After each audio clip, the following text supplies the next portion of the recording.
finished the different types of arrangements of the particles in the crystal structure, like the arrangement in 1D, 2D and 3D, as well as we have seen the relation between density, number of particles, molar mass and the Avogadro's number. And last time we also found out how to calculate the total number of atoms present in the crystal structure and the number of unit cells also present. We derived that particular formula also, and we have solved one numerical based upon that. Now, the next topic for this chapter is the crystal defects. Now, the another name for the crystal defect is also called as imperfections in the crystal. Now, whenever we talk about any crystal structure, we can say that the crystal structure, it can be real or it can be perfectly ideal structure.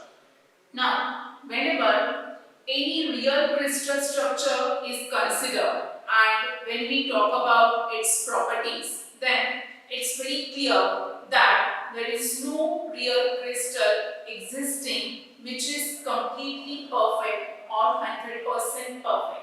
It has some imperfections or the defects present in its structure. So, such type of defects. Now, how to say that the crystal structure is having certain defects? So, whenever we are defining any crystal structure, we say that the different constituent particles are arranged in a regular manner.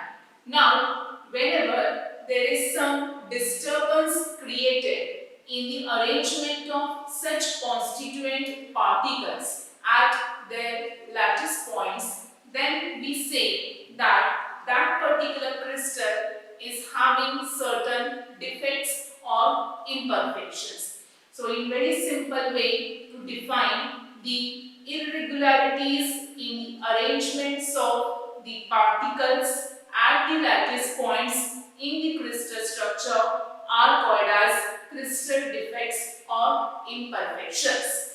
Now, this I said regarding the real crystal. Now, whenever we say that such defects are present, so how these defects arose in this particular real crystals? So, the basic reason for the existence of these defects is during the crystallization process. Means, whenever we are interested in formation of any crystal, we get it from its aqueous solution.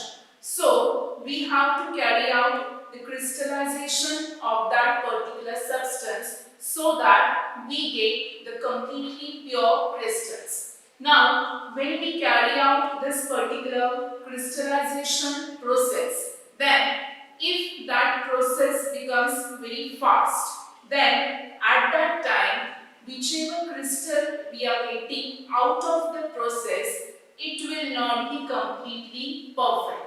Means some defects will remain during the crystallization procedure which becomes faster. So, faster crystallization is the main reason behind the presence of defects in the crystal structure. So, how to avoid this presence of defects is very simple. As far as possible, you have to carry out the crystallization procedure at the slower rate so that you will get minimum defects in the crystal structure. So, I explain you what is the meaning of the crystal defect and what is the reason behind it and how to avoid this particular defect. Now, when you go towards the perfectly ideal crystal, whatever I talk is regarding the real crystal. Now, whenever we say that the crystal is ideal, means it is 100% perfect with no imperfections or defects present. Now, whichever this type of crystal is that is the ideal crystal, then such type of crystal is possible only at absolute zero temperature. Means there is specific temperature required for the formation of such type of crystal without having any defects. Now, as you go above this temperature, no crystal is present with 100% perfections. That crystal will contain some kind of defects. So it's very clear, whenever we say that 100% perfect crystal is there, it will be possible only at absolute zero temperature and not above that. Now, whichever these defects are there, now some defects are useful also. Means sometimes it happens that we intentionally create these defects in the crystal structure so as to get some desired properties for that particular crystal. Means whenever we are interested in modifying some properties or to change the properties or to get some desired properties from the existing crystal, then we intentionally carry out the defect formation in this crystal. So that is also another topic. Now, this is regarding all the things of this particular crystal defects. Now, whichever defects are there in this particular chapter, only one type of defect we are going to consider. As far as the crystal defects are considered, there are three main types. First is the point defect, then line defect, and the last is the plane defect. Out of these three, for your study, only point defect is there. So, the defect which we are going to study is regarding only the point defect. Now let us see what is the meaning for this point defect. So it's very clear from the name itself, the defect which is related with the point. Now what is the meaning of the point in the crystal structure? We have learnt up till now that a crystal consists of the constituent particles which are present at different lattice points. So, whenever there are irregularities or imperfections in the arrangement of the particles at these lattice points, then such defect is called as point defect. It's very simple definition. Now, as far as this point defect is considered, still this point defect we have to study under three different classes. So the point defect is divided into three types of defects. The first one is stoichiometric, second one is non-stoichiometric, and the third one is impurity defect. So very clear, under crystal defects we are studying only point defect. Under point defect there are three main classes: stoichiometric, non-stoichiometric, and impurity. Now we have to study all these three one by one. So let us begin with the first type of this point defect, which is the stoichiometric defect.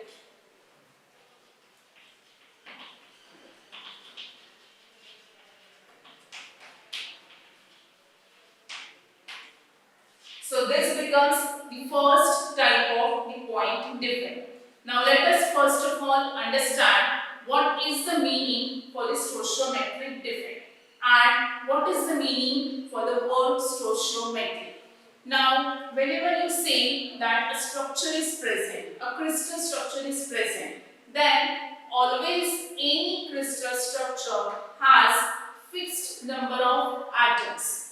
And if suppose that structure is ionic, then that structure also contains fixed number of cations and anions, because we are now talking in terms of the ions. So every crystal structure is having fixed number, or you can say the fixed ratio of cations and anions. So such a fixed ratio of cations and anions or the fixed number of atoms is called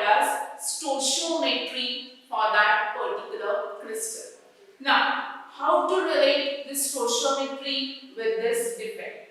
Now, whenever we say that the structure is having the stoichiometric defect, then there is no change in the ratio of cations and anions. The fixed number of atoms are present in stoichiometric defect also, but we have to study that particular defect in the crystal from stoichiometric point of view. Means we have to find out, is there any change in the number of atoms and how the number of atoms are varied, and exactly from which position the cations, anions or the different atoms are missing, or are there any extra particles present in the crystal. So this is regarding the meaning for the stoichiometric defect. Now again, in the stoichiometric defect there are different types coming under this head. Now the first type coming under this one, it is vacancy defect, and the second one will be self-interstitial defect. The third one is the Schottky defect, and fourth one is the Frenkel defect. So all these four defects will come under stoichiometric defect, which is coming under the point defect. Now let us see now one by one the defects coming under stoichiometric defect. See, the first one I said is vacancy defect. Now, whichever points we had discussed up till now, in that points it is very clear what is the meaning of the occupied space and unoccupied space.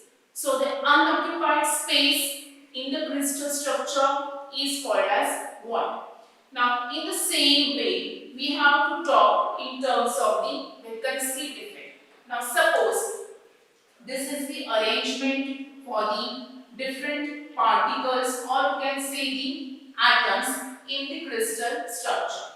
So you can consider any type of particle or the structure for this one, for the explanation of this type of defect, and it is not necessary that you have to specify what is the name of the crystal. In general, you can draw the diagram and explain.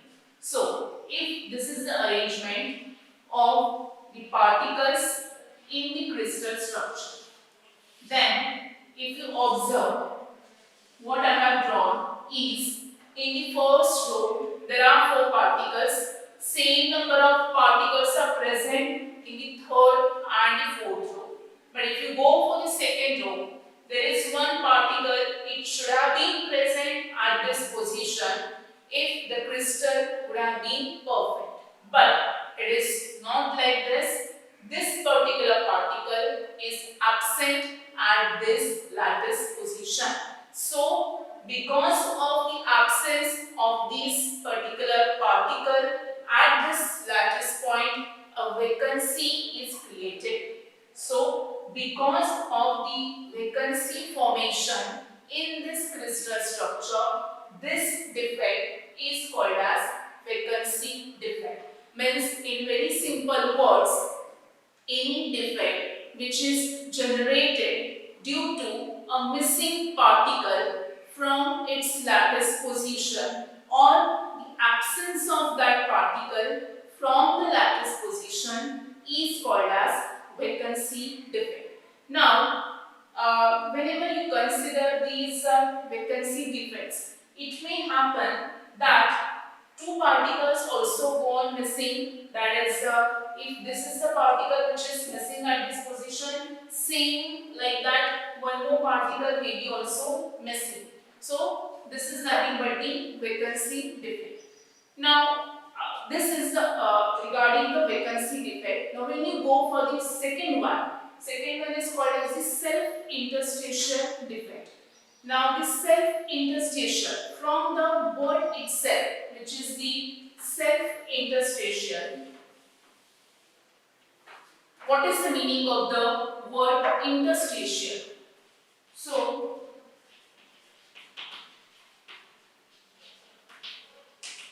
wherever we say that the particles are present at the lattice points. So these lattice points are also called as the sites, which are occupied by the particles. Now, what is interstitial? Interstitial is between the two sites. So, if the particles are not present at the regular positions and if they occupy the site which is between the two sides, then such type of defect is called as self-interstitial defect. Now again, when you consider this type of defect, it can happen in two different ways. So the first way is that whichever the missing particle is that missing particle, it may be present at some another position which is the interstitial position. That means suppose this is this should be the position where the particle should have been present. Now this particle is not present at this position, so where it will go? It will go somewhere here between the two different sides. So if you look at this diagram, it's very clear that same number of particles are present in this structure. What has happened is that actual position for this particle, it was here, but now it is not occupying its regular position. So where it is going, it is occupying the position between the two sides. That's why this defect is called as interstitial defect. This is the one way in which this defect is appearing. Now if we look at this complete diagram, then same number of particles will be present, so it will not affect anything on the mass of the crystal structure as well as the density of the structure. Means even if this defect arises in the structure, mass of the structure remains the same, density also remains more and the same. Now let us see the another way in which this defect can take place. So the second way is, it may happen that whichever the particle, it should have been present at the regular lattice position, it is present at that position also. But along with that, some extra particles are occupying the interstitial sites. Means, if you forget this one, the particle which is present in between the two sides. This is a complete picture for the crystal structure without having any defects. Means all the particles are present at their regular positions. Now, how I am saying that this becomes a self-interstitial defect in the second way, that there can be presence of some extra particles which are occupying the interstitial sites, and because of the presence of such particles, you can say that the defect becomes self-interstitial defect. Means these particles are present in addition to the particles which are present at the lattice positions. So because of the presence of these two extra particles, the mass as well as density of the structure gets increased. So this is the basic difference between this type of the self-interstitial defect and the previous one. So in this type, the mass and density increases because of the presence of extra particles at interstitial positions. And in the second way, the mass density remains the same. Why? Because the same number of particles are present, only the position is getting changed. So these are the two types which are coming under the self-interstitial defect. Now, let us go for the next one. So we up till now finished the two types of this point defects or types of the stoichiometric defects. Now, the third and the fourth defects which are left are the Schottky defect and the Frenkel defect.